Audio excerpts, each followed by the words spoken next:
tayo ngayon sa bukid. Ito yung daanan namin dito sa amin. Ayan o. Pasikat pa lang yung araw dito sa amin o. Ayan. Ayun yung linagyan natin nung isang araw ng banbante. Mga kaparmers. Kaya papasyalan natin kung effective ba talaga yung nilagay natin. Ayan siya o. Mahirap pa naman yung daanan dito.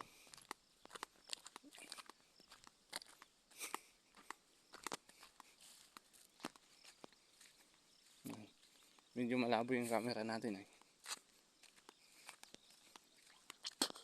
Malapit nang maani itong palay natin guys. Mga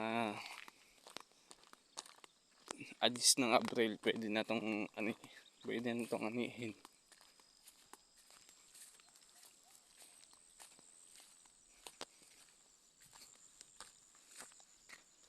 Grabe ano yung daanan dito sa amin. Kahirap.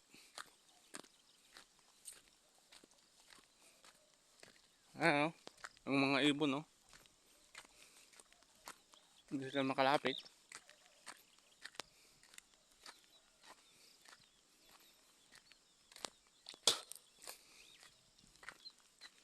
Ayan, kabundukan na dyan sa amin.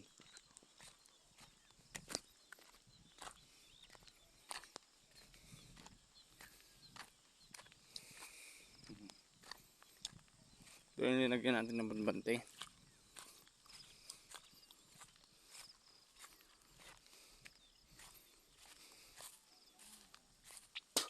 Oh, binanatan naman ng baka. Oh, nakabot nyo naman. Mainit tong palay natin guys.